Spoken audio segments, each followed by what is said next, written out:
pun jayeng resmi kudune rak ngono ning mangkir piye ewuh anggen kula badhe matur ewuh perkara apa ilang ana durga masa nggo riko kang sangka ewuh alangane apa lan pancen duweni syarate apa aku kudu bisa mboyong marang putramu putri jayeng resmi minangka dadi garwane Boma Rakasura ngeten tak matur langkung mboten wonten kata-kata utawi ucapan kangge nampik pengamal paduka.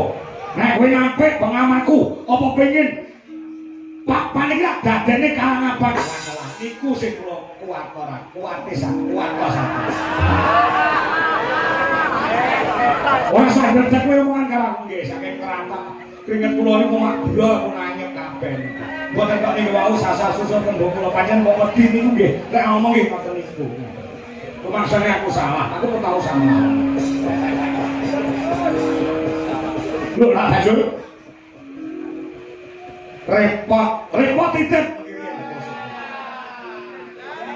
Kalau mas kula ini ati kula ini bekasanipun angel usah digarap. Ngeten lho maksud kula. Rawuh panjenengan mriki niku mboten ijen. Ora ijen padha karepe padha sediane niki wau dereng ngantos kula paring wangsulan paduka wekasanipun rawuh ugi nglamar dumateng anak kula pun jayeng resmi dadi tekaku rene padha karep nunggal sedya padha-padha kepengin ngayunake dumateng anak kula pun jayeng resmi Raden Gatotkaca minangka dadi dutaning Raden Wisanggeni ingkang uga badhe ngamar dumateng anak kula. Gatotkaca tekan kene nggih, lakar ngados mengados niwonge wonten wingking panjenengan.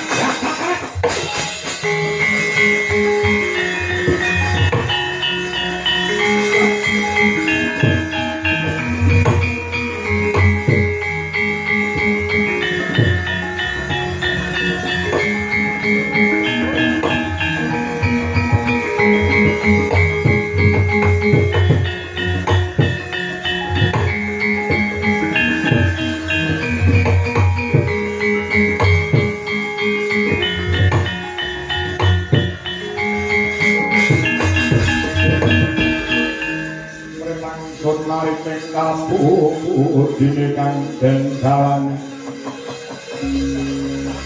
panganing biasa polilo katane kebalasan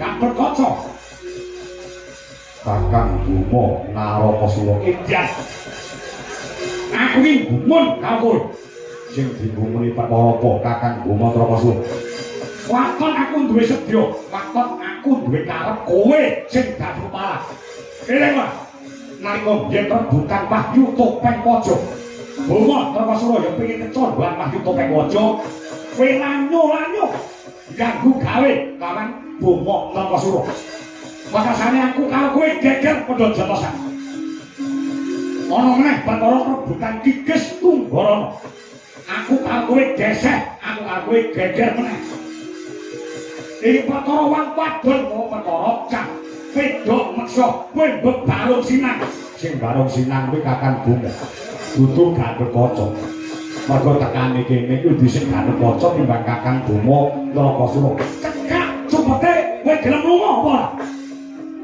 nek kowe ora gelem lunga kan ngendhake sediamu ora burung adu jotos lawan Boma Narakasura ora burung cekel kali gojimu antem Lawan rubuh dina samangko rasah nek kene ngejak geger jopo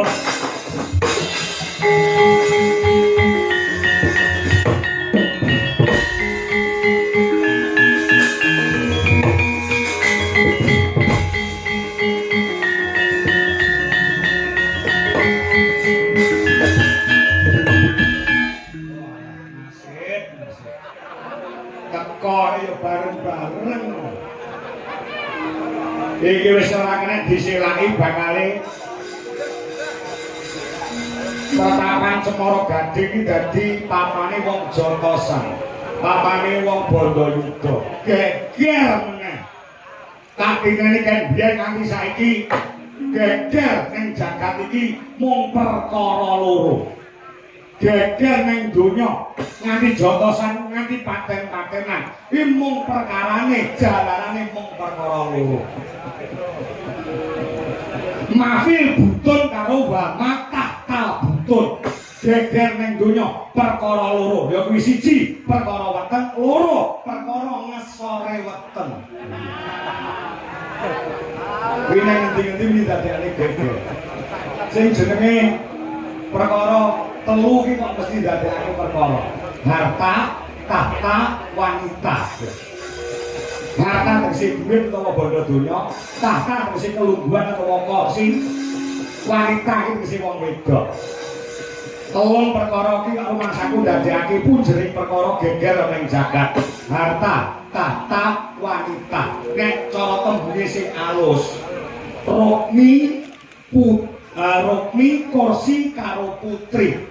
Rokmi kursi karo putri. Nek tembunge rancang kene sing gampang ditampa.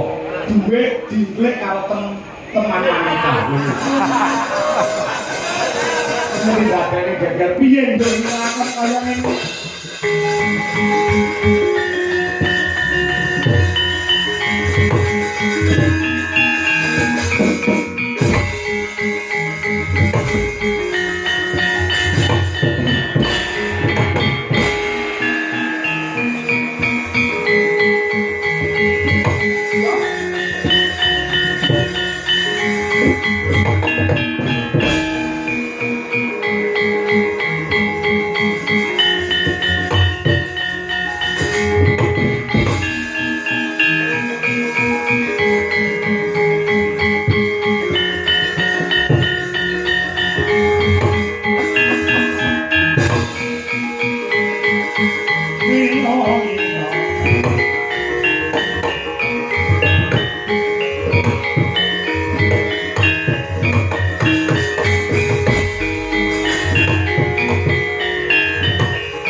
Dinten samangke anggere pun kula edan kepayang-payang kenging jauh alang putri Cemara Gadhing.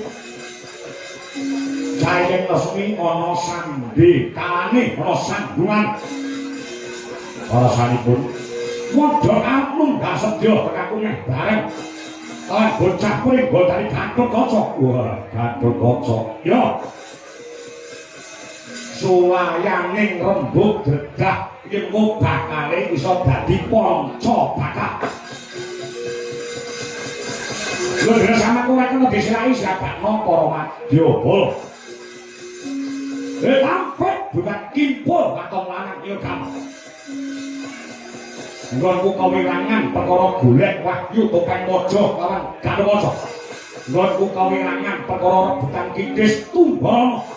Isih lara mandes oleh atiku. Dina iki kudu diwales kali nugel brune Gatotkaca. Oh iki. Sendika ngestaken dawuh. Aja lali nyangking lading bangir sing daging bathok wadhe getih. Yen perlu Gatotkaca tabrak dompanteng.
Thank you.